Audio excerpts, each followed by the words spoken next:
What's up, guys? I just recently decided that I wanted to take a look at YouTube and see if I could find any Dynasty football reviews. Just in general, what people thought about playing Dynasty football versus doing redrafts. Personally, I had done redraft leagues for about 10 years, and about 2 years ago, I just got asked to join Dynasty Football League, and I didn't really know what it was, but I kind of just dove in head first and said, yeah, I'll do it. But I wanted to see what everyone else thought about the jump, the switch over, and I'm not seeing anything. So decided I'm going to do a review myself. And if anyone is looking for any type of review or just a quick, what are the pros, what are the cons, just fast forward to the conclusion part. But if you're looking for some context for why I maybe like it as much as I do, I'm going to actually do a deep dive into pretty much every game, every transaction, every trade that I've done over the past 2 years to give some context into why I like it. So if you want that context, by all means, stay, watch. If not, just fast forward on through.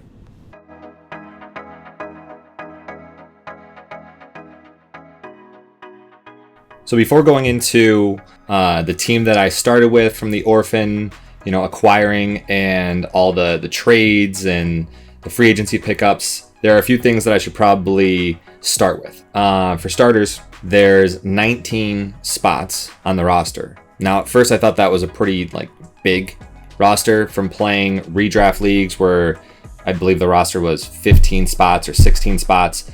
19 seemed really big, but I quickly realized that if you're going to be developing players, it's not really that deep, and a lot of dynasty leagues are actually 25 roster spots and bigger.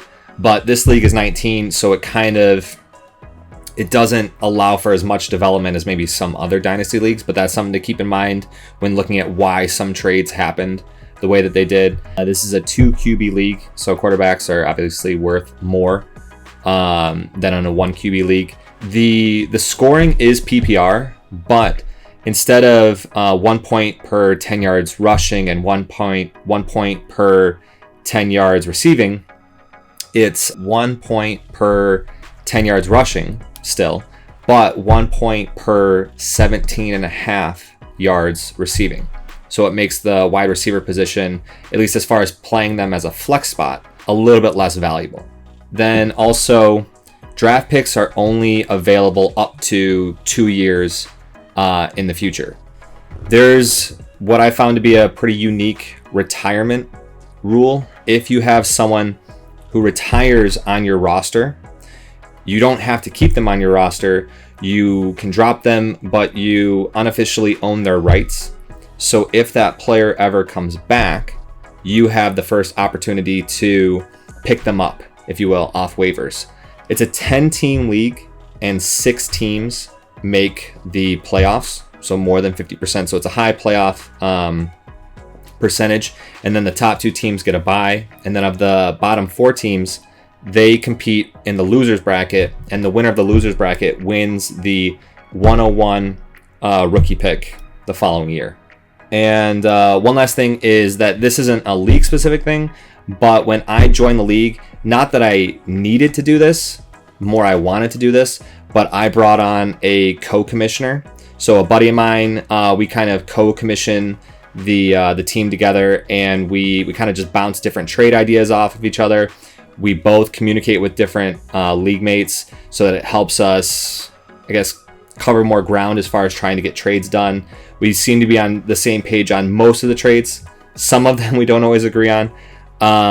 But when looking at some of the trades, understand that some of them were by me, some of them were by the co-commissioner, and then also most of them were collaborative between us before any decisions were made.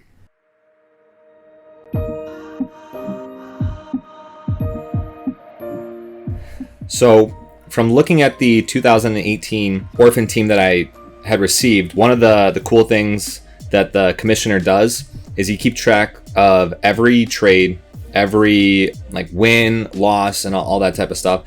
And that's what helped me do this deep dive, all the data that he tracks.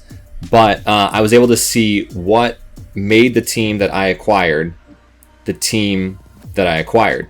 And to start off, there was a trade pretty much a couple weeks before the guy quit, and he ended up trading Alvin Kamara and an early first rounder for Derek Carr, a late first, and a future first.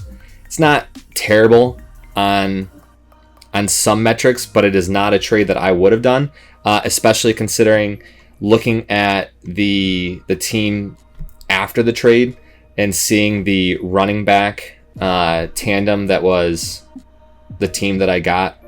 But I realized after seeing the team and what it was, there was no way I could compete at all with the running backs that I had on the team. None of them were really starters. I'm pretty sure Danny Woodhead was retiring around then. I don't remember if he retired this offseason or not, but that was a point of emphasis. I needed to start making some trades, and I needed to start moving some players. So the very first trade I did was based, again, using that co-commissioner as some helpful tips. He was not very high on Corey Davis, where a lot of people were, at least back in 2018. And he suggested that we get rid of him as soon as possible. And the first trade I thought was, and still at this time, I still think was a very good trade. It was a good starting point. And then after that, second trade was pretty small. Third trade, it's nice to get those first rounders and mid second rounders. But Adam Thielen in 2018 did have a pretty monster year. So that one, I don't know. That may not have been my best trade, but seemed like a good idea at the time. Let's see, the fourth one, Derek Carr. Yeah, this one, even though it's a 2 QB league and QBs are worth more, at the time, Kareem Hunt was just lighting the world on fire as far as statistics are concerned. So to be able to get Kareem Hunt and a pick for Derek Carr, that at the time seemed like a great pick. Derek Carr really didn't do too much, so I'm not really worried about that one too much. So trade 5 was interesting. So I started off with having the 103 pick, and in 2018, this is when Saquon was for sure going 101.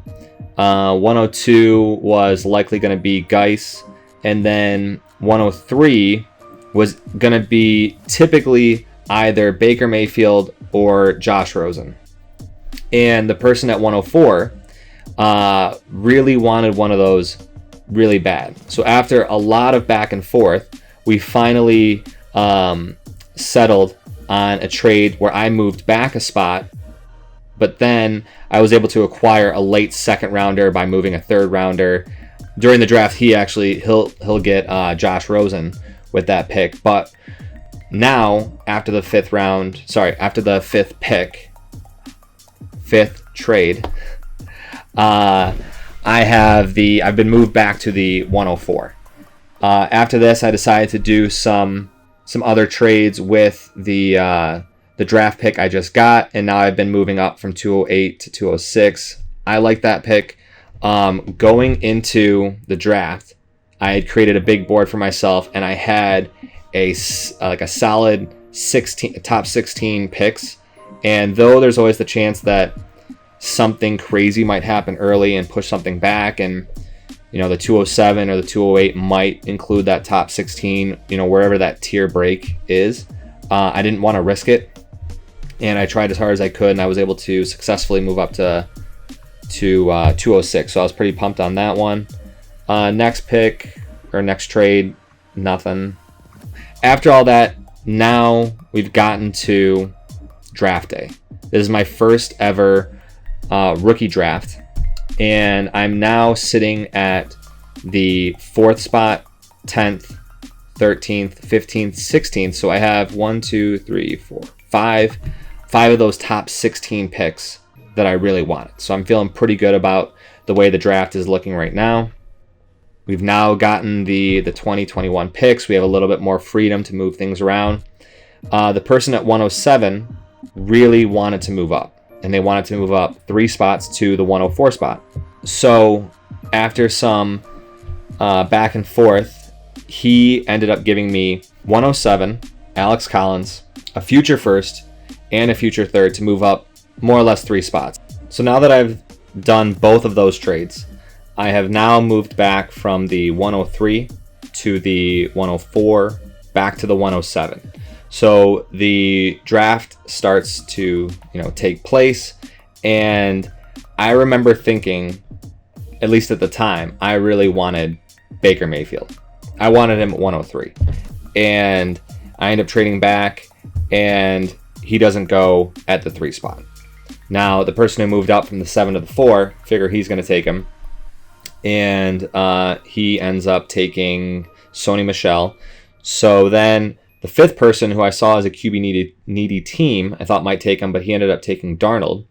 And then the person at 6 asked, does anyone want to trade? And I had the spot right before him, right after him. And I looked at his team. He had 4 really good quarterbacks and one that wasn't that great. And I was like, he's not going to take Mayfield.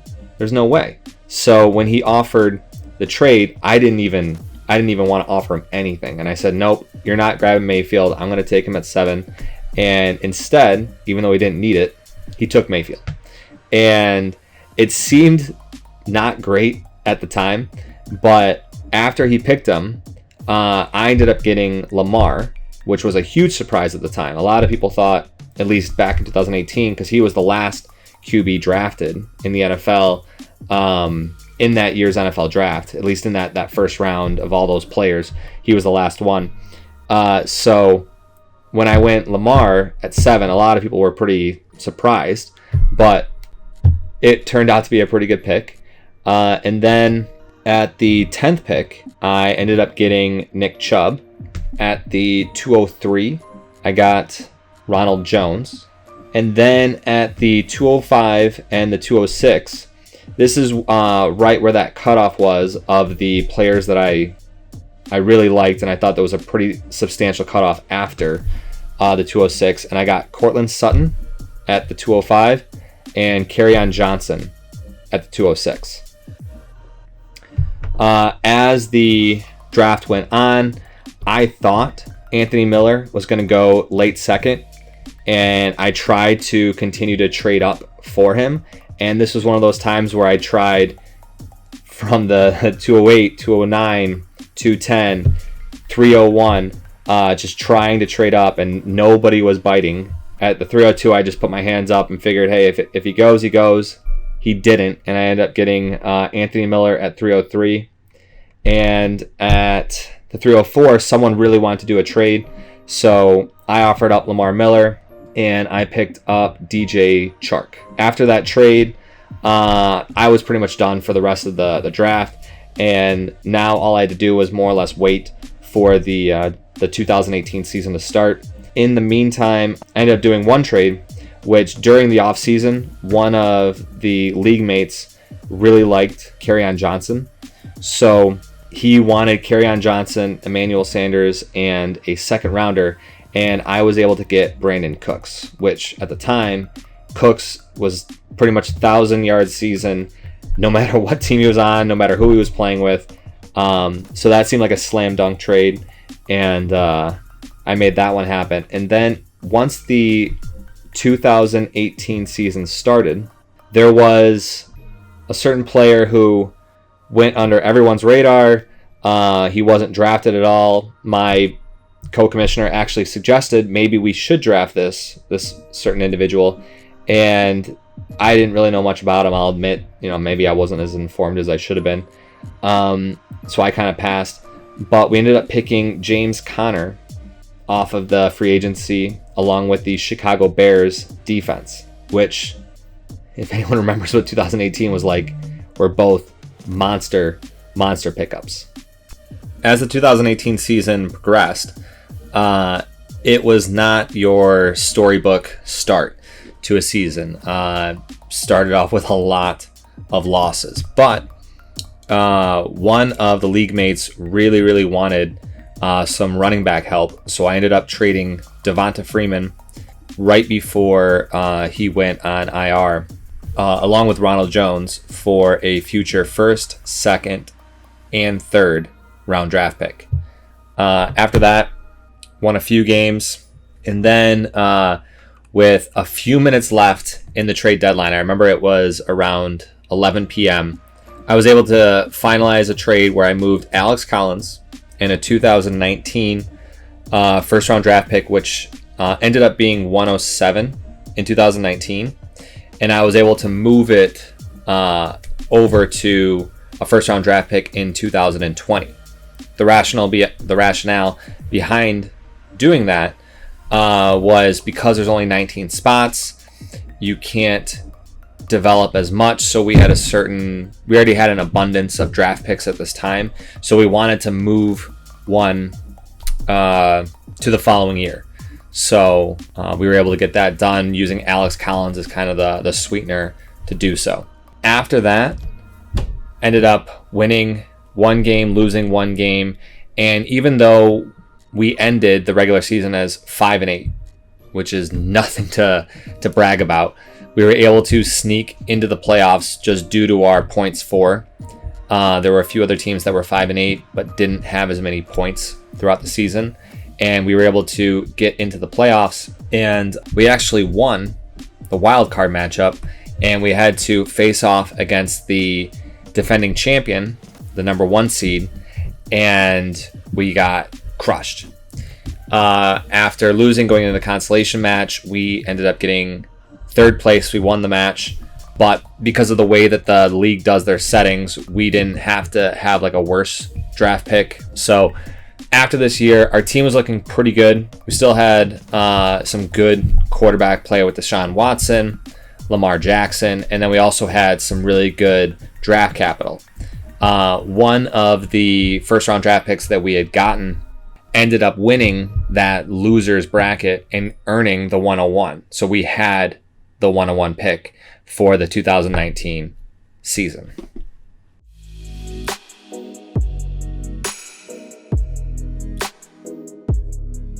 So to start the 2019 offseason, what we did is we decided that because we had such an abundance of picks, and the one person who we had their first round pick and they didn't completely throw the loser's bracket when they didn't make the playoffs and they actually won us the 101, it's kind of like a gratitude type thing.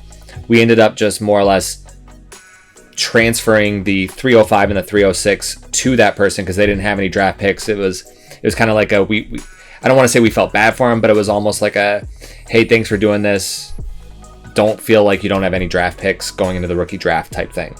But after that, we ended up doing a few more trades. The 14th trade was pretty big at the time because OJ Howard had a lot of promise going into 2019. It looked like he was going to have a really good year. He did not.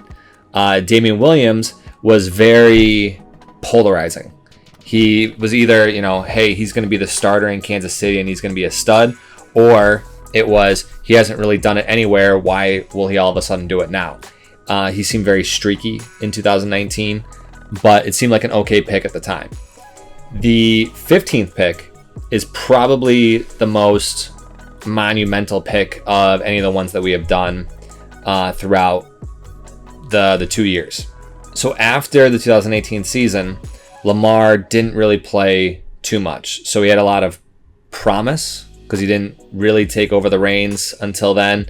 But there were a lot of unknowns. And that one team that we did the cream hunt for Derek Carr trade is the same team that we did this trade with. The team was very QB needy, and Joe Mixon was rated way higher than Lamar at the time. So it seemed like a slam dunk trade, especially considering that we got, in addition to Joe Mixon, a 2nd round draft pick. But with how well Lamar did last year, kind of kicking ourselves right now for it. But at the time, it seemed like a really good trade. And also, last year, I did like an orphan team year 1 in review type of thing on Reddit. And a lot of people pointed out the Lamar trade as the one that they thought was an absolute slam dunk at the time.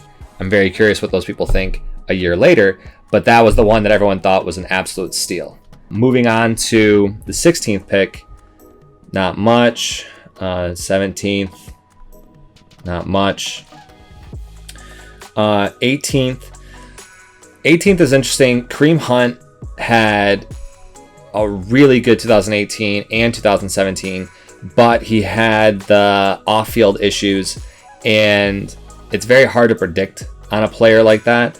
And I ended up settling for, trying to move him. My co-commissioner really wanted to move him, and we ended up getting a borderline first, 201, and then a future second. So I thought that was pretty good. Kareem has been doing pretty well, at least as of late. So it's hard to say right now if that was the best deal, but it seemed pretty good at the time. As of the 19th trade, that was nothing too much. Move up 2 spots from the 108, move back 2 spots from the 110 to the 202. 20th trade. So the 20th trade, this is when things get a little interesting. So around the 20th trade is when I found out about the league's unique retired players type of rule. And because I had so many draft picks from all the trading that I had done, I thought it'd be a good idea to acquire some of these retired players in case they ever come back. And since Gronk retired so early, that seemed like a good type of player to target, and I was able to get a trade locked in for that. So moved the pick, and then didn't really gain a player into a roster spot or gain another pick, but instead almost just gained the rights of somebody. If he ever came back, we could use, which we now know at this time Gronk does come back, and that is something that gets used later on.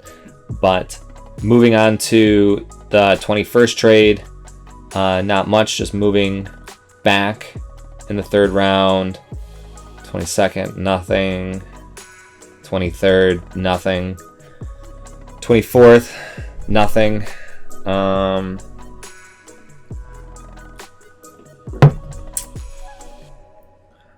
25th. So for the 25th, this was just trying to use the amount of draft capital that we had to move into the first. So we used 2 early firsts to more or less get up to the 108, and then the 26th pick. The 26th pick, we just used a bunch of the second rounders that we had acquired from the previous trade, and then we were able to acquire some actual decent talent. So though Tom Brady isn't, I guess, what would be deemed an aging asset, he is still a decent quarterback, and in 2 quarterback leagues, that's pretty valuable. 27th trade, moved a quarterback and a first round pick for the 202 and a future first. On paper, this doesn't seem too great of a trade, but again, giving kudos to my co-commissioner, he just didn't see Marcus Mariota holding on to the job for very much longer, and he wanted to kind of just get rid of him. Because at the time, Mariota was a starting quarterback, so he had a lot of value, but he wanted to get rid of him, and it turned out to actually be a really good move. The 28th trade is not much. 29th trade, not much. The 30th trade. The 30th trade is probably my favorite trade of the whole experience of being in this Dynasty Football League. So at a certain point, again, because there's only 19 roster spots, we had to start thinking, because this is leading up to the rookie draft, we had to start thinking about who we were going to cut, and we realized we were already over the roster limit by a bunch of players. So we saw a bunch of players that we were going to cut. So what we wanted to do was try and acquire a recently retired player's retirement rights, and we offered a haul of low value assets in Spencer Ware, Emmanuel Sanders, Chris Conley, and Cole Beasley. None of these players are anyone that we planned on keeping, but we were able to work out a trade where we moved these 4 for someone's retirement rights. Didn't seem like a very big trade to me, but our league blew up on this trade. I was informed that what I was doing was, I don't remember the exact quotes, but it was pretty much, how could you be so stupid? Carson Palmer is retired. Those 4 hold way more value than the retired player. And to save me from my own stupidity, the league had to actually enforce rules on whether retired players could be traded after they've been retired for a certain time period, to save someone from trying to acquire someone who's been retired for more than a year. So I love this trade just because it actually enforced a new rule change to have to get done, and it had to get voted on by the whole league. At the end of the day, all of these players ended up getting dropped.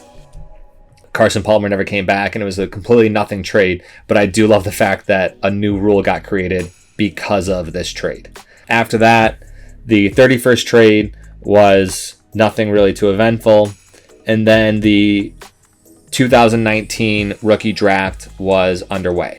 Within the 2019 rookie draft, because we had acquired the 101 from one of the first that we had from a previous trade, becoming the 101, that was actually the trade that from when we moved back from the 104 to the 107, which the 104 drafted Sony Michel, and then we got Lamar Jackson at the 107. So to move back from 4 to 7 allowed us to get the first round pick the future year, which became the 101. And we were then able to draft Kyler Murray at 101. And then at 105, we drafted David Montgomery, which I wasn't a huge fan of, but based on the draft board, Miles Sanders was gone. Josh Jacobs was gone. Actually, Miles Sanders may not have been gone.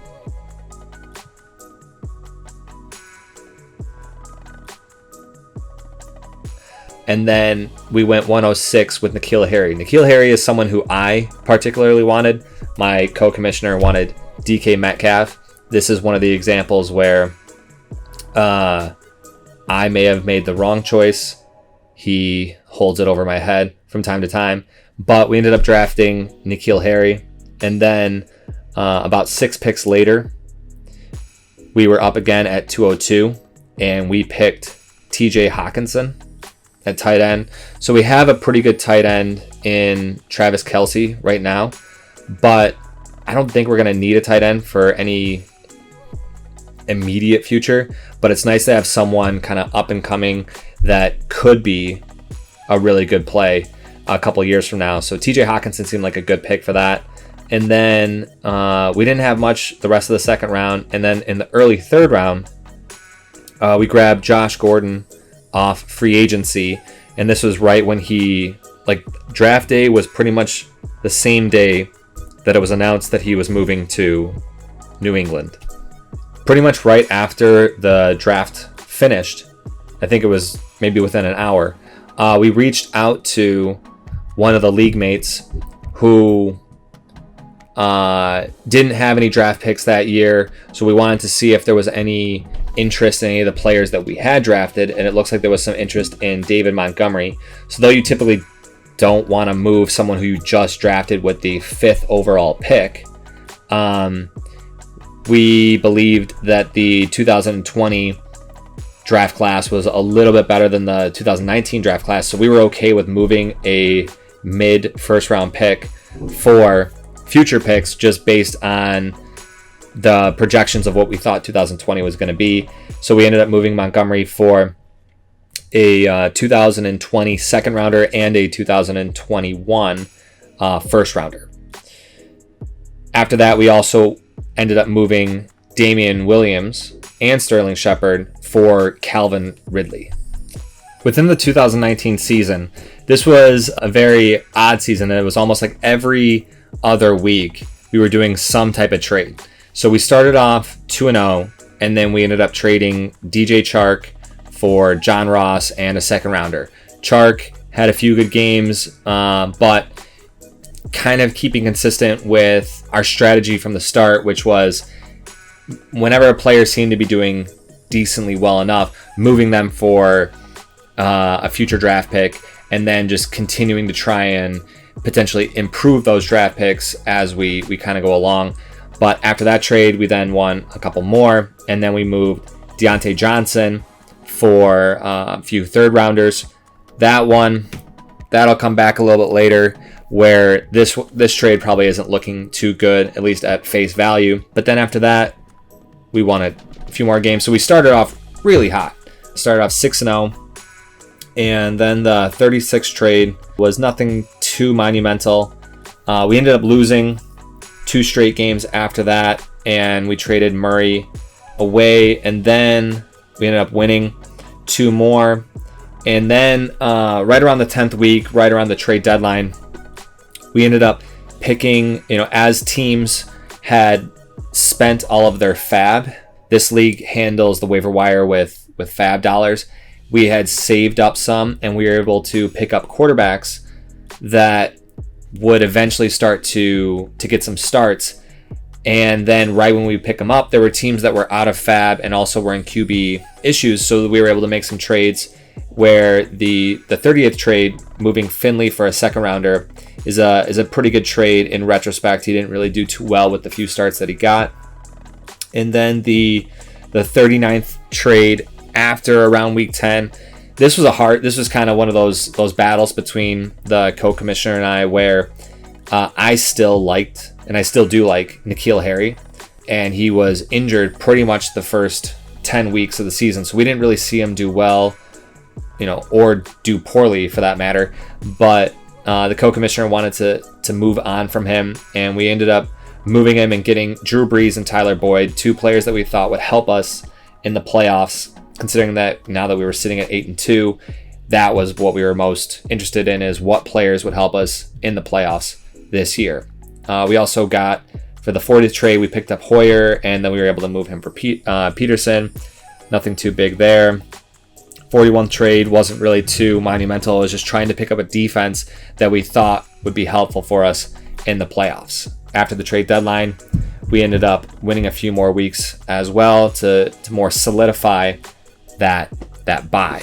Once the playoffs started, we did get the bye, and when we got into the semifinals, we were matched up against the commissioner, the person who brought us in a few years prior, the defending champion, again playing the defending champion in the semis. And throughout the start of the week, in the start of the Sunday, it looked like it was going to be a slam dunk. But as the week progressed, that number kept getting smaller, or that gap kept getting smaller and smaller and smaller, until we ended up losing by less than 1 point.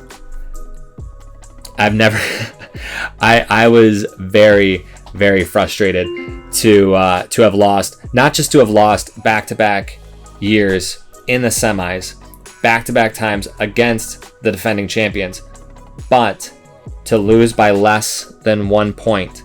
I'm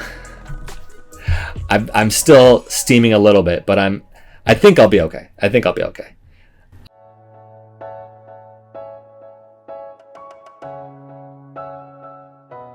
So with going into the 2020 offseason now, we decided to continue to press the pedal to the metal and make a few more trades. And in the 42nd trade, we ended up moving a bunch of, at the time, mid-second round type of draft capital players and a third round pick for an early third round pick.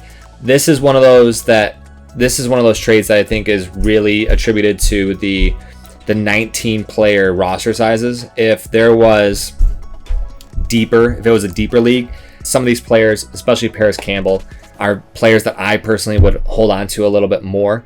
But due to the league setup, I think it was a pretty good trade to move up and try and get an early third round pick. The 43rd pick really wasn't too eventful. Jamison Crowder is actually a pretty consistent Dynasty asset. He's probably the most underrated player, and it's kind of ironic for me to say he's underrated, and here it shows me trading him for pretty much the last pick in the draft and a 309 pick. But it is a trade that we ended up making. In the 44th, moved Mostert. This is another one of those just trying to acquire more retirement rights. I think our team was nicknamed the retirement community with the amount of aging players with Brady and Breeze along with all the retired players. But there is some benefit behind it. In this offseason, Gronk does come back, so that does provide some value, some return on those investments. In the 45th trade, this is just a classic, just trying to move up. 46th trade, again, trying to move up from 301 to 209. And then the 47th trade, same thing, trying to move up from 203 to 202. So we move back more from the 209 to the 304, but we're putting more value on the moving up early than it is the farther moving back later. The 48th pick, this is one that the commissioner and I didn't exactly agree on. Things, in my opinion, worked out afterwards, but I thought we could have got more value. But we ended up deciding to trade James Conner for 207, just because there was so much uncertainty with the Pittsburgh backfield and James Conner's injury concerns. And, this was before the NFL draft, so we didn't want to have the risk of Pittsburgh drafting a running back in the first few rounds and then Conner's value just plummeting. So we ended up getting rid of him. They didn't draft one, so his value's actually increased since then. But then moving on to the 49th pick, that's pretty uneventful. The 50th pick, this is just moving up from the 202. Again, another just incremental move up type of trade that we've done to move up to the 201. The 51st pick was moving on from Breeze. Though we gave up a decent amount last year to try and get Breeze for that playoff push, we wanted to move from him going into this upcoming season because every year you get closer to retirement. So we ended up moving him and got a second rounder out of it. So it's not all for naught. And then the 52nd trade was, again, another incremental move up from the 304 to the 303. Kind of noticing a pattern. 53rd pick, moving up from 302 to 301. The 54th pick. So the 54th pick is interesting because this one was done after Brandon Cooks was traded to the Texans. Prior to him getting traded to the Texans, our co-commissioner wanted to kind of get off the Brandon Cooks bandwagon. And even though he had a bunch of consistent seasons, his concussion concerns are legitimate concerns. So he wanted to move on from him, and he reached out to every team, and every team passed on him. It wanted nothing to do with him. But then after he got traded, the co-commissioner, though we had moved from Deontay Johnson, had really started to grow to really liking Deontay Johnson, and we ended up getting him back by moving Cooks and a bunch of third rounders and a second rounder for him. After the 54th trade, the 55th, again, another one of those players that we drafted with a lot of hopes with TJ Hawkinson. He had an amazing week one last year, but then after that, it was pretty much just nothing. And then he's got some really concerning injuries that he's been dealing with, and we ended up trading him for Everett and then a second round pick and a third round pick, to which we then in the 56th pick moved on from Everett and got a third round pick. So we did a bunch of these trades, and all these are leading up to the 2020 rookie free agent draft. On draft day, getting the 2022 picks becoming available, we had a trade that was in the works for a few days that we couldn't officially make done until draft day. And the 57th trade, we were able to get Gronk, those retirement rights that we had acquired, moved over along with some third round picks to get a second round pick in a few years from now. And after doing that trade, we were able to start the draft, and we were able to acquire Clyde Edwards-Helaire with the second overall pick, and then Jonathan Taylor. with Joe Burrow going first, there were, in my opinion, 4 that were probably going to go interchangeably somewhere in the top 4, whether it be Joe Burrow, Clyde, Taylor, or Tua. After that, there was a bit of a tier drop, and there was a player who the co-commissioner really wanted at 3, or at least was considering taking at 3, that we were thinking we might have to trade up to 6 to get, and we ended up not trading up to 6.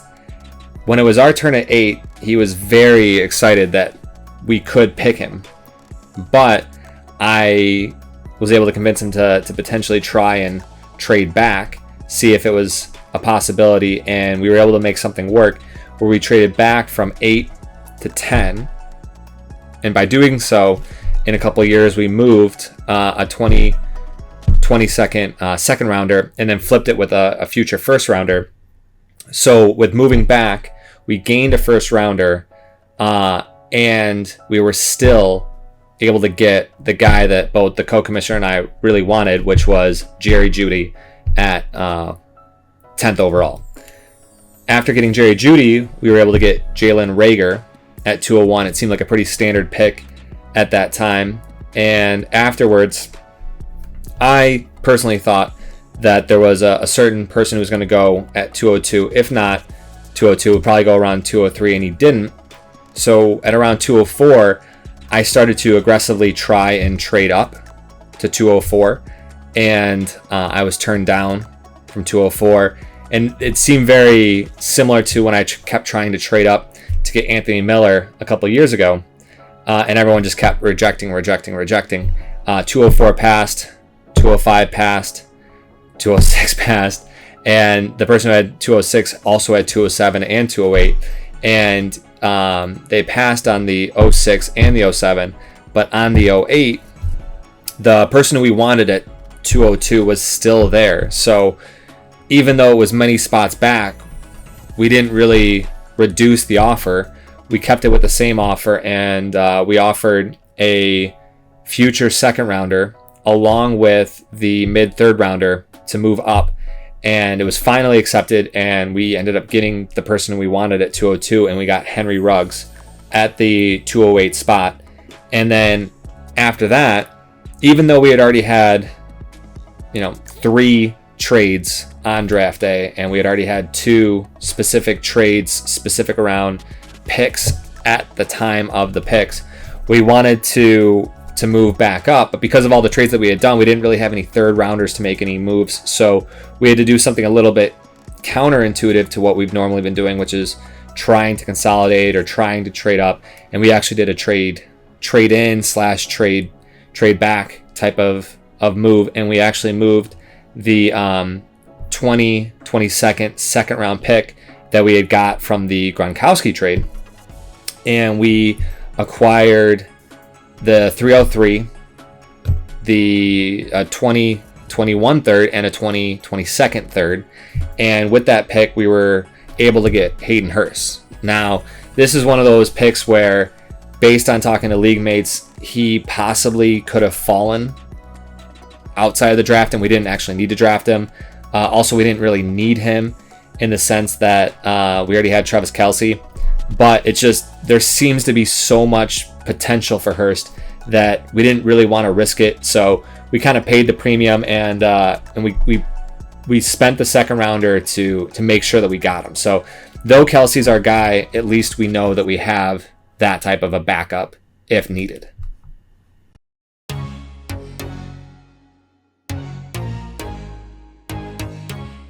Now, what's left is the conclusion, the actual review. Now that I've seen what's happened over the past 2 years, the past trades, draft picks, transactions, games, wins, losses, the tragic defeats, now comes for the actual review. What are the pros? What are the cons? From moving into this dynasty type of format, what I actually kind of really like is how involved it is. Before with Redraft, it was always just you stay focused from August to December at most, and that's only if you were still in the playoffs or in the running come November and December. Some teams were completely out of it by August, and it was a very short-lived thing. But the thing I love the most is probably the additional strategy that comes along with Dynasty. When trying to do any type of trades, if I had to add all the trades that I've done in all the leagues through the first 10 years in all my redraft leagues, it would not equal the amount of trades I've done in just 2 years in this one league. And it all boils down to additional draft strategies and league strategies and all those different things, where in a redraft, you're trying to trade player X for player Y, and that's your only option. And if someone doesn't want to do that, then no trade's getting done. But in a dynasty, you can have a few player X for player Ys. Those do happen. But the part where you're able to find a lot of opportunities for trades and strategy are looking at different teams, what their team set is, trying to get in the mindset of that manager, and then figuring out, are they in a win now mode? Are they in a rebuild mode? Are they somewhere in between? And then figuring out where they are in that type of spectrum, you can figure, do they want to move draft picks? Do they want to acquire draft picks? And then the addition of those future round draft picks just makes it so that it just opens up the door for so many possibilities. And if it wasn't for those type of things, I don't think there's any way we could have gotten to 60 trades in just 2 years. But I think the trading aspect is phenomenal. It is, as far as I guess a con for some people, it is a huge commitment. Some people like having, just like some people like to have summers off. Some people like to have just a few months that they think about fantasy football and that's it. Whereas Dynasty football, you're kind of thinking about it year round. I like it because I've learned a lot more about the sport over the past couple of years that, even though I played it, I didn't really pay attention too much to it when I was younger. But now I've been more encouraged to check out other YouTube channels or other platforms to learn more about the game. I found a channel from someone named Kollmann who does player analysis and is incredible with the videos and the production that he does. And then there's another channel, Sick Edits, that has some of the best highlight videos and tape that I could ever watch. And if it wasn't for Dynasty, I probably would have never found either of these platforms. So in that essence, it's a lot of work. It's a lot of focus. I've never been more focused and energized and into the actual NFL draft as when I started playing Dynasty Fantasy Football. But I like it. I really like it. If I had to give the whole experience a grade, it's probably going to be an A-. I like how involved it is. I just hate losing. And losing back-to-back semifinals has irked me a little bit. So what I'm probably going to do, just to give myself a little bit of extra motivation not to lose the semifinals, I'm going to do like a goofy type of motivation for myself. If anyone can guess my team's name based on the clues that I'm going to provide, if you can just comment or reply or something, if you can guess what my team's name is based on the clues, and if I lose the semis, I'm going to send you $100. I need some type of financial motivation to not lose in the semis again. So as long as I can get onto the finals, I think I'll be more than fine. But aside from that, I would definitely recommend Dynasty Football to anyone who's on the fence about giving it a try. So if anyone has any other Dynasty Football experiences, things they liked, didn't like, I'd love to hear those as well. But until next time, talk to you later.